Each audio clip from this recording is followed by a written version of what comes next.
જય શ્રી કૃષ્ણ, જય ગૌ માતા, જય દ્વારકાધીશ બધાને। જો આજે કોણ આવ્યું છે? ટાટા કર ને એમ બધા ગાઈસને ટાટા। પછી જો એ મને બધું સમજાવવા માંડી।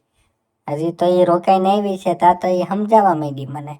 હા કેટલું સમજાવ્યું? 1 કલાકથી સમજાવે છે। જો જો જો જો જો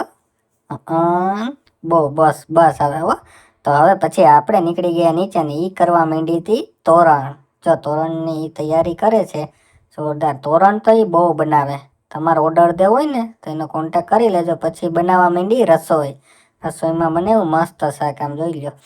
હા કાંઈ ઘટે નહીં હો બાકી। પછી તો જો નીકળી ગયા હું ગાડી લઈને। ગાડીમાં કાંઈક પ્રોબ્લેમ આવી ગયો છે ચાલુ થવામાં।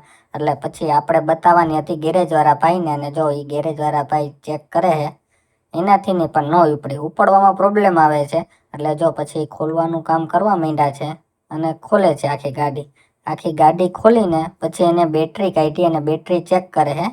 કારણ કે બેટરીમાં પ્રોબ્લેમ હતો। બેટરી આપણી સાવ ફેલ થઈ ગઈ હતી એવું એ ભાઈનું કહેવાનું હતું।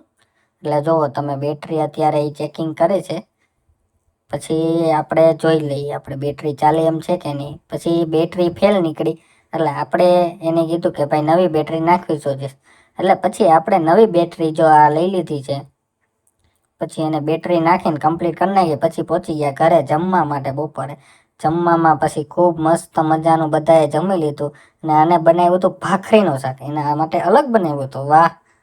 અમારા માટે શાક બનાવ્યું એને પોતે ભાખરીનું શાક બનાવ્યું। વાહ!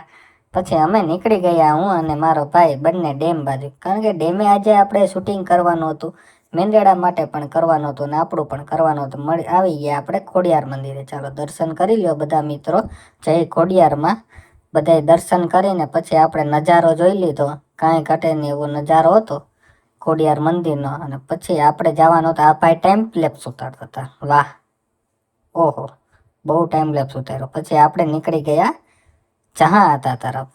ત્યાં પણ આપણે દર્શન કર્યા અને તમને દર્શન કરાવું।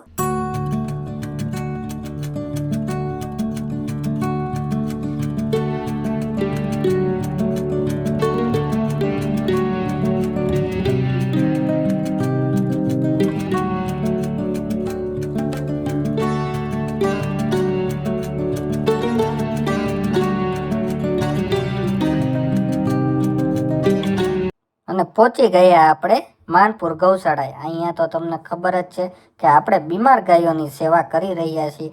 જોઈ લો આ બધા લોકો બીમાર આવેલા હતા અને આપણે એને ટ્રીટમેન્ટ કરીને એને કમ્પ્લીટ કર્યા છે। હજી થોડીક તકલીફ છે કારણ કે એ નવો જ આવ્યો છે। અને જોઈ લો આ બધી ગાયો બીમાર આવેલી છે। પછી પહોંચી ગયા આપણે વડાપાઉં ખાવા। ક્યાં? મેંદેડામાં। ગાઈસ તમે લોકેશન મને કહેજો કે ક્યાંનું છે। મસ્ત વડાપાઉં બનાવે છે। પછી આપણે આવી ગયા ઘરે ને ત્યાં તો બંસીએ બનાવી નાખ્યું આટલું બધું તોરણ। સવારમાં તો હજી ચાલુ જ કર્યું હતું ત્યાં તો એટલું તોરણ બનાવી નાખ્યું। વાહ! બહુ ખુશ છે। પછી આપણે પહોંચી ગયા જમવા માટે। જમવામાં જો ખીચડી બનાવી હતી પછી કેરી હતી કાગડા કેરી। વાહ! અથાણા પણ ઘણા બધા હતા। મજા આવી ગઈ જમવાની। અને મળીએ એક નેક્સ્ટ વ્લોગમાં। સબસ્ક્રાઈબ કરી